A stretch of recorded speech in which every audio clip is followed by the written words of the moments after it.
आप सुन रहे हैं भाग 6। सचिन और लाल जोड़े में दुल्हन बनी खड़ी गुलाबों को देखकर सभी के चेहरों पर खामोशी सी छा जाती है। सचिन सबके चेहरों को गौर से देखता है, फिर चुप्पी तोड़ते हुए सचिन हिम्मत करके कंपकपाते होठों से माँ और महेश से बोलता है, माँ, भैया, ये गुलाबो है, हमने शादी कर ली है। सचिन द्वारा कहे शब्द सबके कानों में बिजली की तरह कौंध जाते हैं। सभी अचरज से उसे और उसके बगल में खड़ी गुलाबों को देखने लगते हैं। किसी को अपनी आंखों पर विश्वास नहीं होता।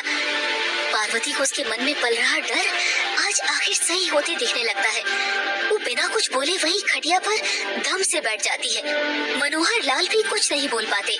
वो पार्वती और महेश के हाथ जोड़कर खुशबू को साथ लेकर वहाँ से चुपचाप चले जाते हैं। महेश और रमा भी सारे मामले को भागकर स्तब्ध से बस दोनों को एकटक देखते रहते हैं। बैलों के इस बुरी तरह बिदकने से महेश परेशान हो जाता है।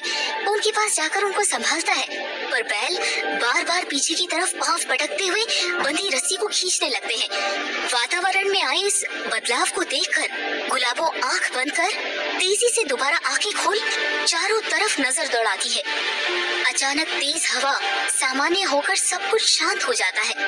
बैल जो बुरी तरह भयभीत से पांव पटकते हुए अब तक महेश को संभाले नहीं संभल रहे थे, वो चुपचाप जमीन पर बैठ जाते हैं। सब कुछ सामान्य हो जाता है, जैसे कुछ वहाँ हुआ ही ना हो। महेश पीछे पलटकर सचिन से कहता है, ये क्या बोल रहा है तू सचिन? शादी कर ली? पागल तो नहीं हो गया तू? महेश हैरानी से गुलाबों की तरफ देखने लगता है। हाँ भैया, मैं सच बोल रहा हूँ। हमने अभी कुछ देर पहले ही शादी की है। ये गुलाबो है। दरअसल मैं आपको बताना चाहता था, पर माँ ने जब खुशबू वाली बात की तो मेरी हिम्मत ही नहीं हुई। सोचता ही रहा कि कैसे बोलूं। भैया, आप इस तरह मत देखिए, मैं आपको पूरी बात बताता हूँ। मैं जानता हूँ इस तरह कोई भी ये बात सुनेगा तो वो आप लोगों की तरह ही हैरान होगा, पर भैया ये तो अचानक स्थिति बनी। पहले से हमारा इस तरह आज शादी करने का कोई विचार नहीं था। हम तो सब आपको बताकर आप लोगों का आशीर्वाद लेकर ही शादी करते, पर अचानक से परिस्थितियाँ ऐसी निर्मित हो गई कि हमको इस तरह शादी करनी पड़ी। महेश से बोलते बोलते सचिन माँ की तरफ देखने लगता है, जो अब तक जड़ होकर बस एकटक कभी सचिन को कभी लाल जोड़े में खड़ी गुलाबों को देख रही थी। सचिन माँ के पास आकर उसके सामने घुटनों पर बैठकर दोनों हाथ जोड़ते हुए बोला, मुझे इस तरह हैरानी से मत देखो माँ, मैं आपका वही सचिन हूँ। जानता हूँ आपको मुझसे ये उम्मीद नहीं थी। जिस बेटे के लिए आप लोगों ने जिंदगी खपाई हो, वो इस तरह अचानक से आप लोगों के सारे सपने तोड़ इच्छाओं के विरुद्ध जाकर ऐसा काम करे तो चौंकना स्वाभाविक है। पर माँ, मैं आपको सारी बात बताऊंगा। ये स्थिति क्यों बनी, कैसे बनी, सब कुछ। लेकिन आप कुछ तो बोलो माँ। इस तरह चुप होकर सिर्फ देखती रहोगी तो। सचिन कहते कहते पार्वती के घुटनों पर अपना सर रख देता है। पार्वती उसके सर पर हाथ रखते हुए उसकी ठोड़ी पकड़कर उसका मुंह ऊपर करती है। बेटा, ये तूने क्या किया? एक बार हमें बता तो सकता था, पूछ तो सकता था। आज मनोहर भाई साहब के सामने तूने हमारा सर शर्म से नीचा कर दिया। कल तक पूरे गांव के सामने जो सर उठाकर चलती थी, अब उन्हीं के सामने मुंह छुपाकर निकलना पड़ेगा। तू नहीं समझता बेटा, पूरे गांव को जब पता चलेगा तो लोग तरह तरह की बातें करेंगे। कुछ लोगों ने तो तभी बोल दिया था जब तेरे भाई और मैंने तुझे पढ़ने को शहर भेजा था। लोग तो तभी 17 तरह की बातें कर रहे थे कि शहर मत भेजो, लड़का हाथ से निकल जाएगा। अब तूने उन्हें मौका दे दिया, और मुझे तो बेचारी खुशबू की चिंता है। कितना चाहती है वो तुझे। तू यहाँ नहीं था तब तेरी ही बातें करती रहती थी।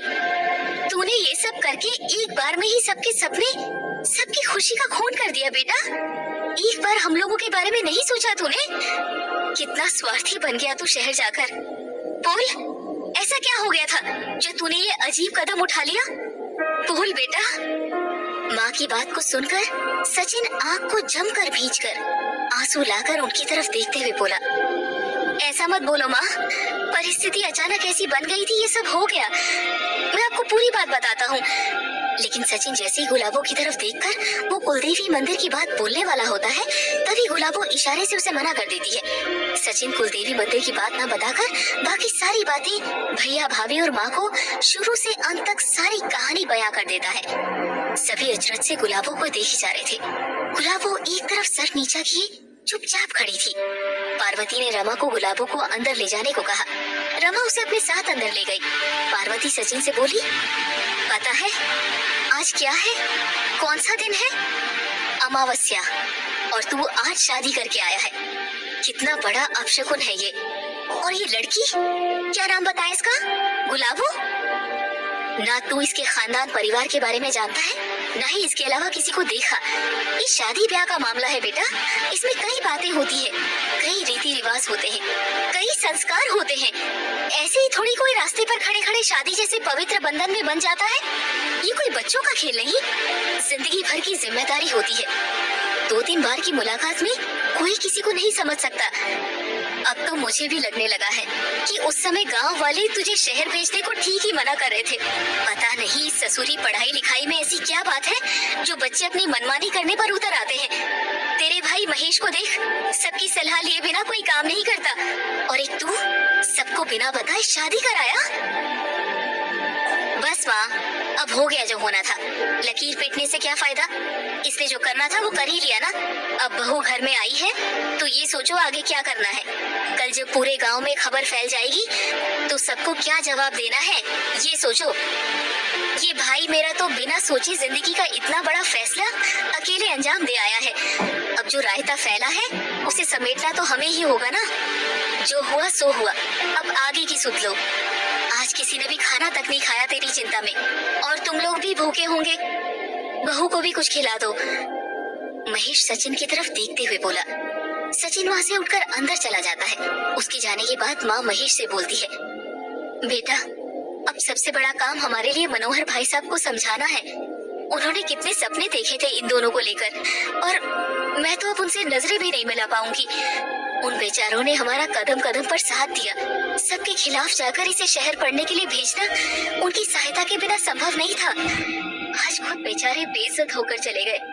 मुझे बिल्कुल अच्छा नहीं लगा। कल सुबह तू और मैं उनके घर चलेंगे। अच्छा नहीं लगता, ऐसे ही सब हो गया।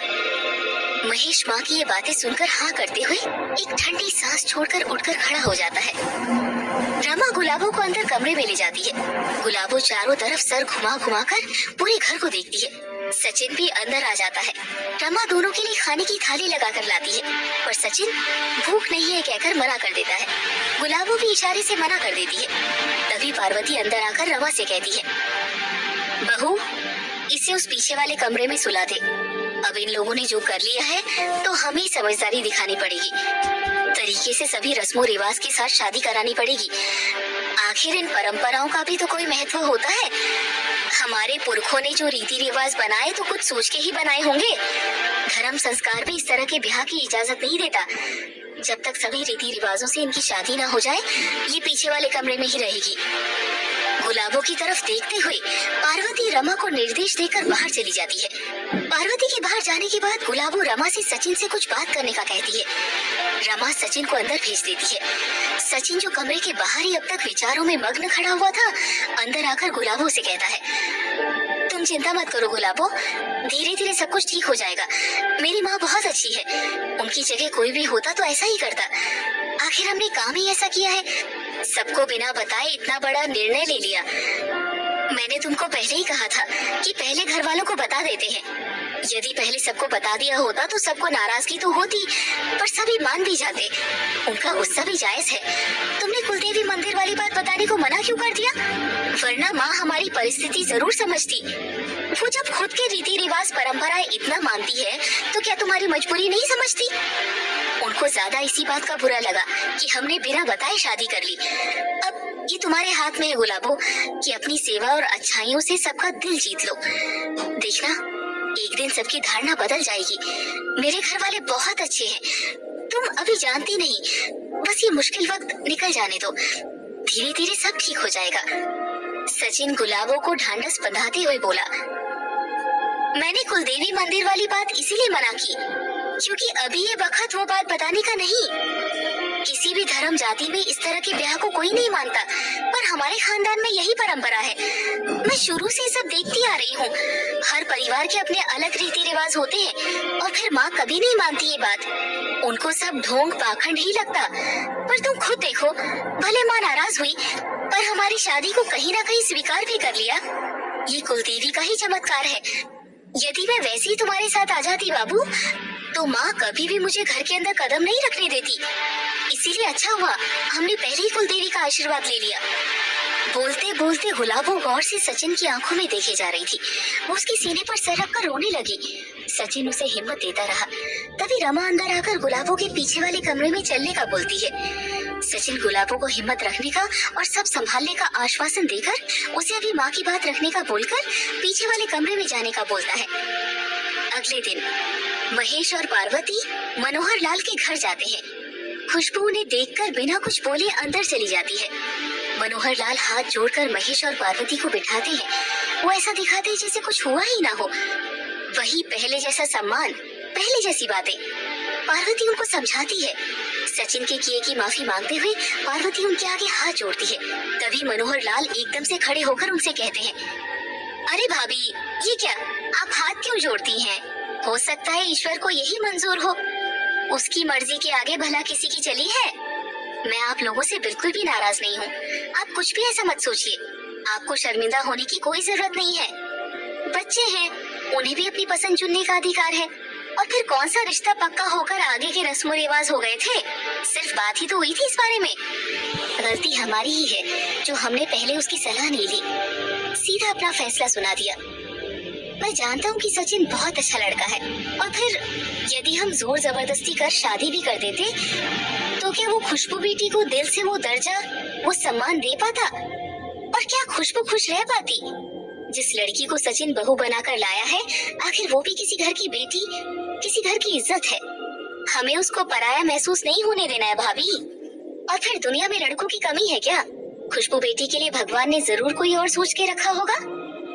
मनोहर लाल चेहरे पर मुस्कान लाने की झूठी कोशिश करते हुए पार्वती से बोले, आप धन्य हो भाई साहब। आपकी जगह कोई और होता तो पता नहीं क्या करता। हम ही बदकिस्मत है जो ऐसी लक्ष्मी हमारे भाग्य में नहीं थी। पर खुशबू मेरी बेटी की तरह है, उसकी सारी जिम्मेदारी आज से हमारी। अरे खुशबू बिटिया, जरा बाहर तो आ। उनकी आवाज सुनकर खुशबू उनके पास आती है। पार्वती खुशबू को सीने से लगाकर अपने आंख के आंसू पोंछते हुए बोलती है, बेटा मुझे माफ कर दे, मैं अपनी जुबान नहीं रख सकी। जब अपना ही खून ऐसा निकल जाए तो एक माँ भला और क्या कर सकती है। पर मेरे लिए तू हमेशा सचिन से पहले ही रहेगी। किस्मत तेरी नहीं बल्कि हमारी खराब है। उस घर की किस्मत में तुझ जैसी संस्कारी बहू लिखी ही नहीं थी शायद। यकीन कर बेटी, हमें पहले से कुछ नहीं पता था। यदि पता होता तो कभी ऐसा नहीं होने देती। इतना कहती ही पार्वती खुशबू का माथा चूम लेती है और गले से लगा लेती है। खुशबू का दर्द जैसे पार्वती की बातें सुनकर एकदम से बाहर छलक आता है। वो उसके कंधे पर सर रखकर रोने लगती है। पूरा माहौल भावुक हो जाता है।